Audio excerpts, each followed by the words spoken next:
Hi folks, in this video I want to highlight some of the ways in which this platform or online learning tool, Actively Learn, aligns with a lot of the principles of UDL.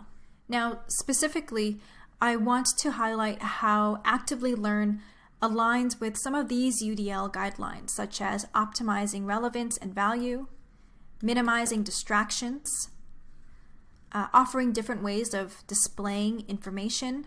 But most of all, I think Actively Learn really does provide us with a lot of options for language and symbols, especially around clarifying vocabulary, syntax, and supporting the decoding of text.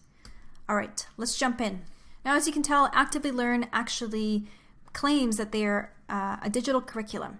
And that is because when you create a free educator account, it gives you access to their extensive library of texts.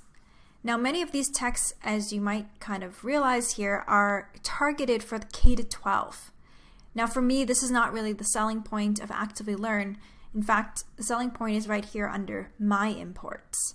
Here, as a teacher, you can add various types of content. For example, you might import an internet article, you might import a Google Doc, you might upload a PDF. So I'm specifically thinking about folks who are using open educational resources, OERs. Again, much of that can be downloaded as PDFs and then uploaded into Actively Learn.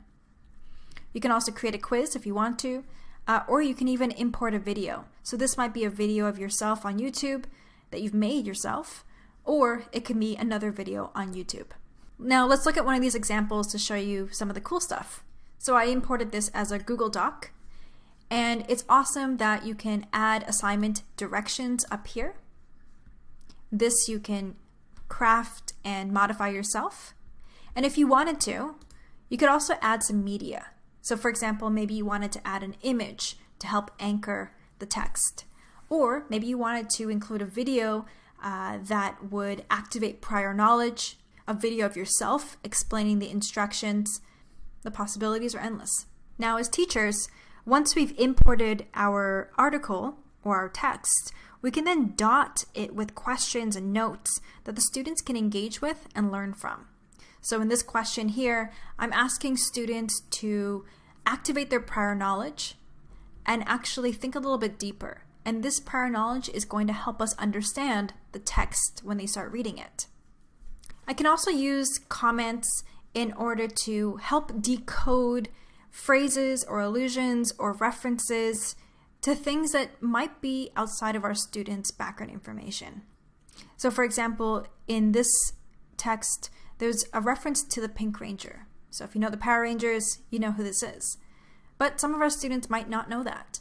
So I have to anticipate and predict what might become hiccups for them or roadblocks in their ability to access the reading. So very simply though, I can just explain what it is, give them a picture to show them what it is, and keep things moving. So they're not bogged down by this obscure reference to something from pop culture that they just might not know, which is totally fine. In another example, I've actually color-coded some of my comments. And this allows students to see that I'm actually using this comment to help them understand an idea, to draw connections between different parts of the text, and to identify some of the patterns. And through this, I'm modeling for students how to read effectively and efficiently. And of course, I can also use these comments to demonstrate to students how to read like a writer. In other words, how to read with the purpose of understanding how to write better. Now, once I have finished adding comments and questions to one of my imports, I can then actually assign it to a class. If you were going to do this though, you would first want to actually add a new class so that you have someone or somewhere to assign it to. Now, another cool thing with Actively Learn is you can lock or unlock some of these texts. You can, under assignment settings, either modify the reading settings. So for example, let's say I want classmates to see each other's notes because they too can highlight and take notes. Or I can just remove that social aspect. If I want them to see each other's responses, I can check that, or I can remove that. If you're teaching in the School of ESL, you might be interested about translation and definitions. Actively Learn has a built-in dictionary and translator, which they source to Google Translate. So that as students are reading, again, they don't have to get bogged down by this barrier of language. They can actually get through the text through translations and dictionary definitions. But if it is part of your course learning outcomes that they can access and read a text without translating, you can, of course, remove that. But if that's not part of your course learning outcomes, you might want to keep that on so that they can actually access the text.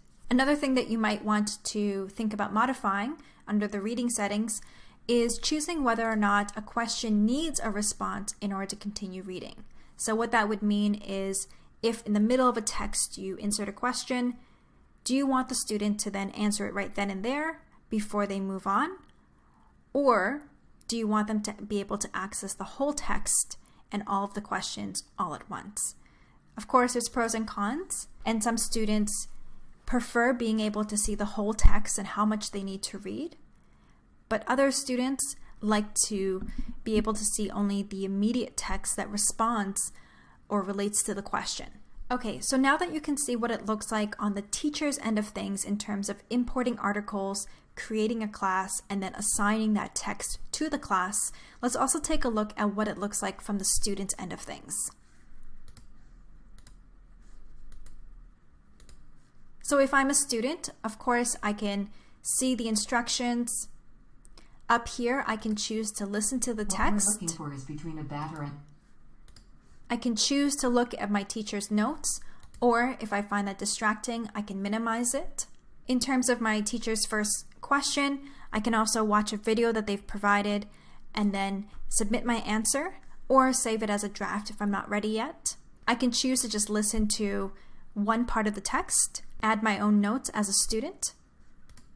I can also translate specific sentences, as well as define specific words. And then I can also read my teacher's comments. Again, these are comments that are going to help me decode the text and understand it. So to summarize, I hope that I've shown you how Actively Learn can support a lot of the guidelines of UDL, especially in courses that are really heavy with reading and writing. Actively Learn can help us decode the text for students in a way that promotes their understanding across languages. It offers different ways of displaying the information by both offering auditory and visual options, as well as a built-in translator and dictionary. At this point in the pilot, student feedback has shown that they enjoy the Actively Learn experience. They do find it beneficial in the sense that it helps them focus on what they're reading and sustain their stamina. Now, overall, this has led to students taking in more words and also, in some cases, producing more words, although, of course, the quantity of words being produced is not always an indicator of learning happening. If you're interested in Actively Learn and you want more information or you want to play with it yourself, please go ahead, reach out to me if you have any questions. I'm really happy to help. You're also invited to join our demo class on Actively Learn. If you create an account, you can just join our class with this code. I look forward to connecting more with you if you have any questions. And all of the features that I showed you are available for your use in the free plan of Actively Learn, which gives you, again, access to their texts, but more importantly, I think the ability to upload 3 articles per month and then to customize each article with questions and notes and media.